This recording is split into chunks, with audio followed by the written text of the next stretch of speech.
Podcasts on UNC-TV.org are made possible through the financial contributions of viewers like you, who invite you to join them in supporting UNC-TV. The University of North Carolina at Chapel Hill held its Lambeth Lecture in Public Policy last week. The keynote speaker was UNC President Emeritus Erskine Bowles. Now the co-chair of the President's National Commission on Fiscal Responsibility and Reform, Mr. Bowles spoke on the deficit, spending, and taxes. The fiscal path that our nation is on is simply not sustainable.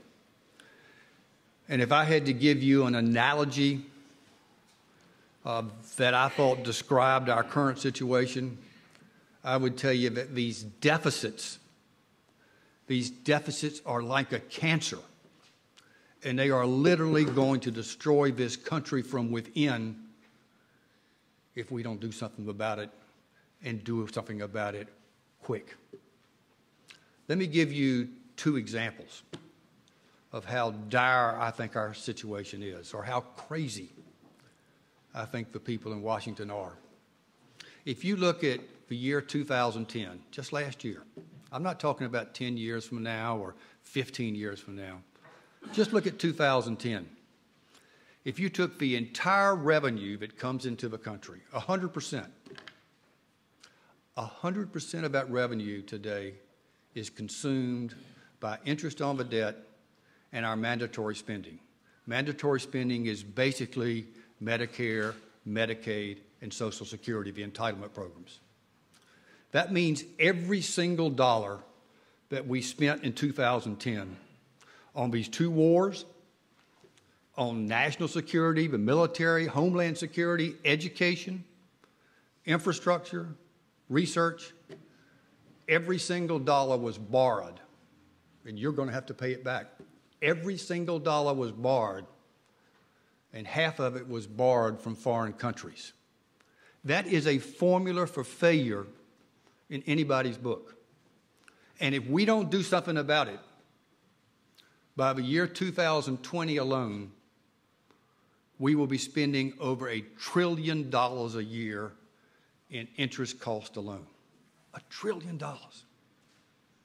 And for the U.S., it's doubly bad, because that's $1 trillion we can't spend to educate our kids, to make sure they're competitive in this new knowledge-based global economy. It's $1 trillion we can't spend to build infrastructure, better roads, highways, schools in this country. And it's $1 trillion we can't spend on high value-added research so that next new thing is created here. And you know why it's doubly bad? It's $1 trillion we will spend in Asia to educate their kids, to build their infrastructure, to make it more probable that the next new thing will be created over there, and the jobs of the future will be over there and not over here for each of you. Now, all of you who worked with me at the university know that I'm a nut about numbers. I really believe in data.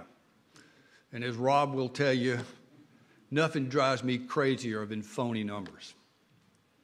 So when I hear politicians get up and say, don't worry about it, you know, we can grow our way out, or we can tax our way out, or we can just cut our way out, it drives me nuts. I'm here tonight to tell you that we can't solely grow our way out of this problem.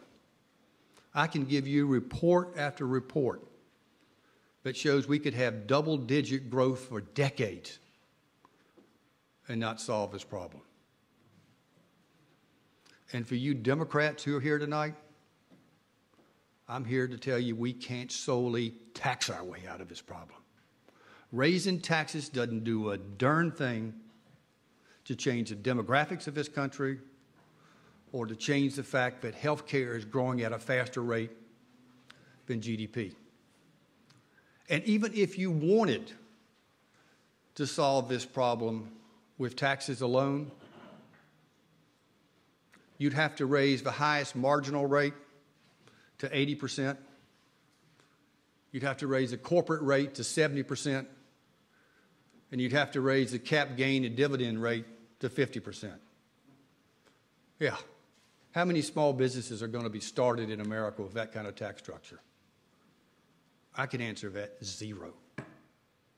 So we can't just tax our way out, and we can't just grow our way out. And I'm here to tell you this Congress has proved that we can't just cut our way out. When I see these guys go on television and say, oh, look, I don't want to solve this problem with just cuts, but I'm not going to touch Medicare, and I'm not going to touch Medicaid, and I'm not going to touch Social Security, and we got to pay the interest on the debt. And, you know, I want to make sure we're safe and secure, so I'm not going to touch defense. Well, if you leave all those things out, you got to cut everything else by about 75%. And that's not going to happen. So what Al Simpson, who, by the way, was the best partner in the world, you couldn't have a better partner than Al Simpson. He's reasonable, he's responsible, he's quick, he's smart, he is funny, he is earthy. I have a million Al Simpson stories, but I can't tell you any of them. Really, a million.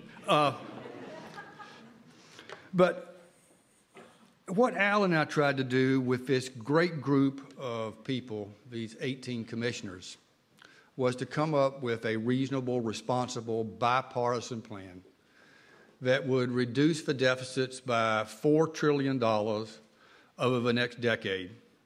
And we would take 3/4 of it from spending cuts and 1/4 from revenue enhancements, and we wouldn't get caught in that old trick that Ronald Reagan did, where we have, you know, end up with the revenue enhancements and never get to spending cuts. We wanted the spending cuts to happen before the revenue enhancements took place, so they both really would happen. And we didn't just make up this $4 trillion number. The number 4 bus didn't just drive by and we said, oh, that'd be a good amount to reduce it. That's the minimum amount you got to reduce the deficit over the next decade in order to stabilize the debt and get it on a downward path as a percent of GDP. And people often ask me, well, you know, couldn't we do a little less, and do we have to do that much? Again, I want to stress that $4 trillion is not the ideal amount. It's not the maximum amount we need to reduce the deficit. It is the minimum amount we need to reduce the deficit to stabilize the debt and get it on a downward path. We have posted Mr. Bowles' speech in its entirety on our website. You can see it at unctv.org/ncnow.